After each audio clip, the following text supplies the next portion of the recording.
What's going on, hardcores and casual? This is Ryu coming at you with another review. This time, Legend of Zelda 2, The Adventures of Link.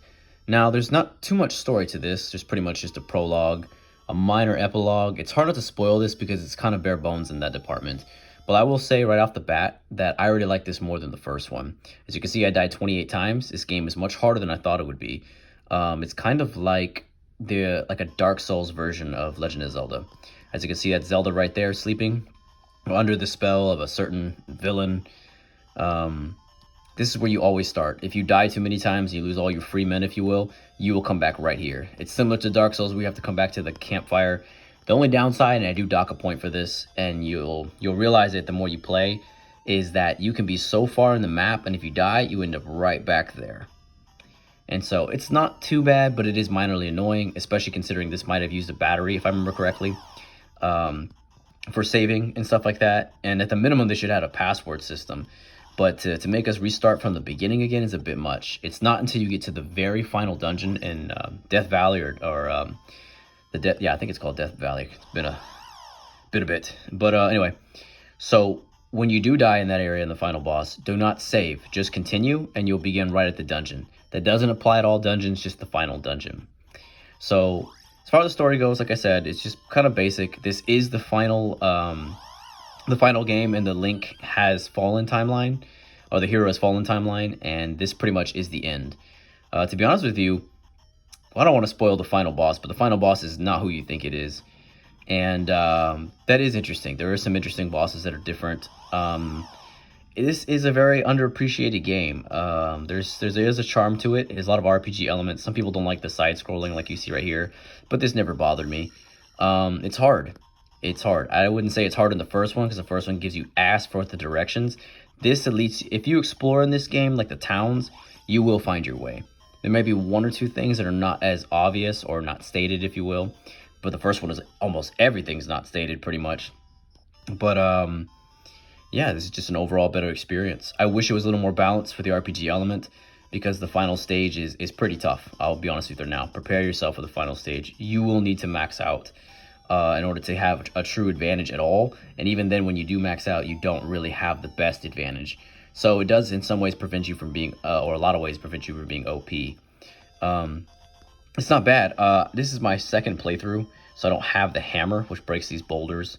But it's pretty straightforward. As you can see, you go into the grass areas, different monsters. The attack rate is high here, though, I will say.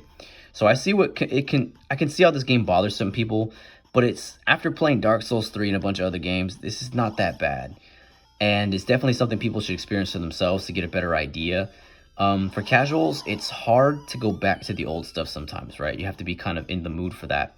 I would recommend this to casuals. It's probably more like, it's definitely a 7 or 7.5, even though I gave part 1 the same score. I like this one more, a lot more. It just feels more wholesome and complete, regardless of the uneven leveling system or grinding, if you will.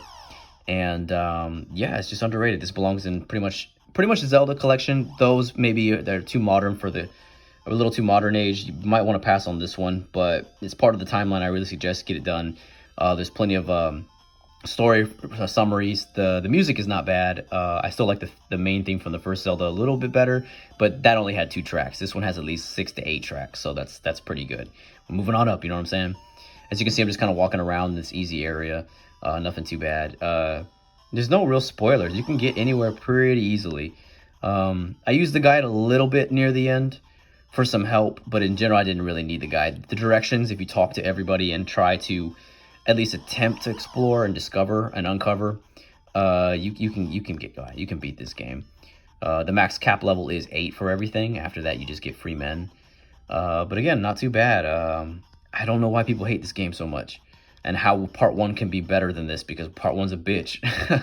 At least here, that tells you exactly what you need to destroy, where you can't do that in part 1. Either way, I suggest getting the 3DS or the Wii U versions while you can, because you can save anywhere. Here, you're kind of fucked. If you die, you go straight back here. But at least with the power slaves or the player save system that you can do in the Wii U and the 3DS, you can always reset from those hard parts, so you can save anywhere. In this version, the Game & Watch, you cannot save anywhere. And so, but anyway, it's beatable. I'm glad I beat it. And like I said, I gave it a 7 or 7.5. There are still way better NES games, both in graphical fidelity and just overall music, etc., etc. So it's hard to give this anything more than a 7.5, but this to me was a step up. And please comment what you think about this game, because like I said, it's very polarizing, and people make, you know, whole history of how somehow this game sucks, but kind of ignoring the difficulty and no instruction of part one. And anyway, but I like to hear your thoughts and stuff like that, and get a conversation going or something like that. But like I said, 7.5 out of 10. I'm glad I'm finally done with the Heroes Fallen timeline, and I can get back to either the adult. So stay tuned, or adult or child timeline. So probably Majora's Mask will be next. Thank you guys for listening and staying, and be safe, guys. Take care. Bye.